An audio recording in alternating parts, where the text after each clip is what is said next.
പരാധീനതകൾക്കും ബുദ്ധിമുട്ടുകൾക്കും നടുവിലും നാം പിടിച്ചു നിൽക്കണം എന്ന് ഓർമ്മിപ്പിക്കുന്നു ഈ പൂവ്. അതെന്താണെന്നില്ലേ പറയാം. ഇത് എൻ്റെ വീട്ടിൽ വിരിഞ്ഞ സഹസ്രദള താമര. ഇതിന് വെയിറ്റ് കൂടുതലാണ്, പൂവിന് വലിപ്പമുള്ളതുകൊണ്ട് വെയിറ്റ് കൂടുതലാണ്. ചെടിയും വലുതാണ്, തണ്ടും വലുതാണ്, കനമുള്ളതാണ്. പക്ഷേ വെയിറ്റ് താങ്ങിയില്ല, അതിൻ്റെ തണ്ട് ഒടിഞ്ഞുപോയി. പക്ഷേ ഞാനത് നിവർത്തി നിർത്തി ഒരു സപ്പോർട്ട് കൊടുത്തിരിക്കുകയാണ്. ഞാൻ ഓർത്തു അത് അവിടെ നിന്നത് വാടി കൊഴിഞ്ഞു പോകും, പൂ വിരിയില്ലെന്ന്. പക്ഷേ അങ്ങനല്ല, അത് അവിടെ നിന്ന് പിടിച്ചു നിന്നു. അതിൻ്റെ സ്വതസിദ്ധമായ വാസനയിൽ പെറ്റൽസ് വിരിഞ്ഞു തുടങ്ങി. വേറെ കുഴപ്പമൊന്നുമില്ല.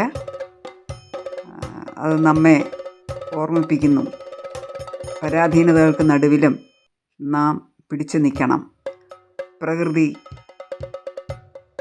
കനിഞ്ഞനുഗ്രഹിച്ച സുഖദുഃഖങ്ങൾക്ക് നടുവിൽ എങ്ങനെയും പിടിച്ചു നിൽക്കാനുള്ള ആ ചെടിയുടെ അഭിവാഞ്ച, അല്ലെങ്കിൽ അതിനങ്ങ് കൊഴിഞ്ഞു പോയാൽ പോരായിരുന്നോ, ആ അഭിവാഞ്ച ഏവർക്കും ഒരു മാതൃകയായിരിക്കണം.